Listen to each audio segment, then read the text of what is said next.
Bonjour, eh bien je vous propose sur cette vidéo de comprendre comment on crée un questionnaire sous Google, comment on exploite les résultats, comment éventuellement on crée un QCM pour nos élèves. Ça peut être intéressant lors d'un travail en classe inversée par exemple. Cette vidéo a été créée de manière assez simple sous Screencast, un logiciel qu'on peut télécharger, qu'on retrouve sur internet sans aucune difficulté. Et la présentation de l'exposé va se faire à partir d'un diaporama, mais qui n'est pas traité sous PowerPoint. Il est plutôt traité sous une forme non linéaire. C'est un prési également qu'on retrouve sur Internet en se créant un compte. Alors l'originalité, c'est que l'ensemble du diaporama se trouve sur l'écran de manière assez large et visible, avec des thèmes qui sont inscrits dans les différentes bulles présentées. Le petit avantage, c'est qu'on peut retrouver assez rapidement ou retourner assez rapidement sur une question ou une diapositive, je le fais par exemple ici, euh, et revenir au début de l'exposé en cliquant une seule fois. Alors, on va apprendre à créer ce formulaire en écrivant un certain nombre de questions qui peuvent avoir des formes différentes les unes des autres. Comment est-ce qu'on envoie ce questionnaire à des destinataires que l'on choisit? Une fois que les destinataires répondent aux questions, l'ensemble des réponses se retrouve sur un document Excel euh, qui se traite de manière très rapide par des systèmes de filtrage ou éventuellement de tri. On peut rajouter la possibilité d'une notation et créer donc un QCM pour que les élèves puissent être notés. On utilise pour cela le module appelé Floubarou. C'est un module complémentaire téléchargeable à partir de Google. Voilà, pour réaliser un Google Form, il faut déjà avoir un compte Google. Donc, on se connecte sur Google, menu connexion, le petit icône connexion, et on a soit, pour ce qui me concerne, j'ai deux comptes, un compte Gmail et un compte La Salle 42. Vous pouvez ajouter un compte ici et créer avec votre propre adresse mail votre compte Google. Ensuite, on lance Google Formulaire et on arrive à une page qui a cette forme-là. J'ai créé un certain nombre de questionnaires depuis le début de l'année scolaire et on se retrouve par exemple sur la page d'accueil qui a cette forme-là avec la liste des questionnaires qui ont été créés depuis quelque temps. Pour créer un nouveau formulaire, on clique sur le plus qui se trouve ici. Dès cet instant, on a donc la possibilité de créer nos différentes questions. Alors, elles ont des formes différentes les unes des autres. Elles peuvent être, ça peut être des questions courtes, donc vous demandez le nom, le prénom du destinataire, des questions à choix multiples, avec des cases à cocher, des questions avec liste déroulante, questions avec grille à choix multiples, c'est tout simplement des tableaux à double entrée, avec des cases également à cocher, ou des questions ouvertes, on a un peu plus de choses à demander à nos destinataires ou nos élèves. Voici la première forme de réponse courte. Chaque fois qu'on veut créer une nouvelle question, on clique sur le plus qui se trouve ici. Ces deux T correspondent à la possibilité de faire un commentaire sur la question à venir ou sur l'ensemble du questionnaire au départ. On peut insérer des photos, de la vidéo également. Si vous avez une question, on retrouve sur le petit menu déroulant les différentes formes de questions. Réponse courte, réponse longue, avec un paragraphe à écrire, les questions à choix multiples, les cases à cocher, etc.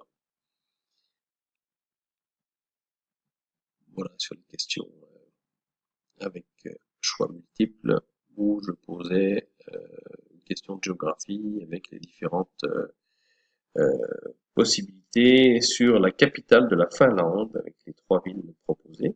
ici.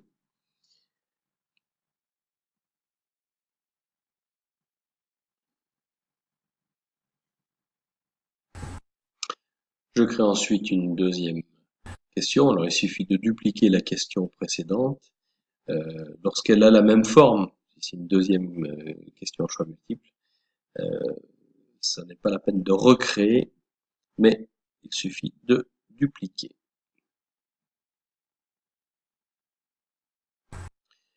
Alors une autre question mathématique avec cette fois-ci le choix d'une liste déroulante.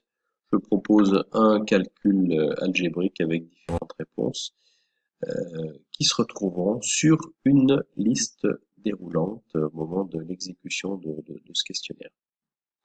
Question suivante avec un tableau à double entrée, une grille à choix multiples avec par exemple les langues vivantes choisies par l'élève, LV1, LV2, LV3, et puis les différentes colonnes où on propose l'anglais, l'allemand, etc. Question ouverte.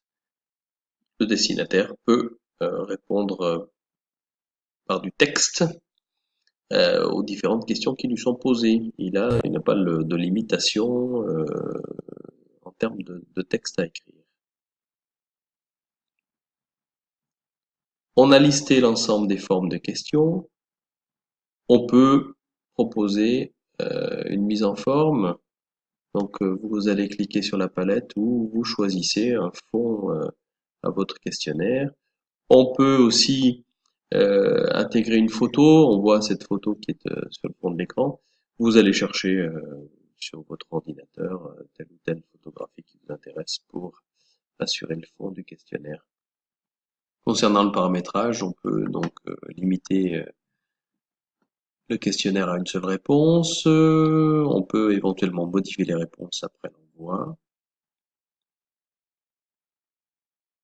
Quand le questionnaire est un peu long, on peut afficher la barre de progression. Voilà, trier les questions en mode aléatoire, c'est pas forcément très intéressant quand on a une chronologie dans nos questions. Ah voilà, le questionnaire est maintenant finalisé. Il suffit de cliquer sur Envoyer et puis sur ce petit bouton pour créer un lien qu'il est peut-être intéressant de raccourcir. Ce lien est donc envoyé par mail à nos différents destinataires.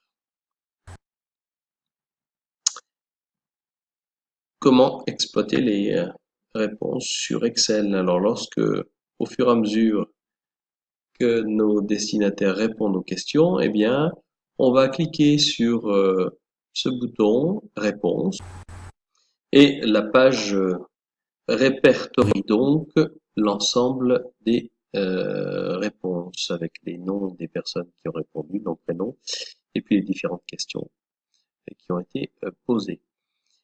C'est une première possibilité de vérifier les personnes qui ont répondu, mais c'est plus intéressant d'aller sur afficher les réponses dans Sheets et on clique sur ce petit bouton vert pour créer sous Excel et sous Internet et sur Internet un document qui a la forme d'un document Excel qu'il est intéressant de télécharger au format évidemment Excel.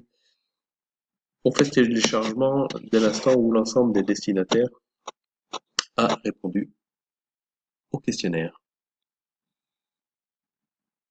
Module flou-barou.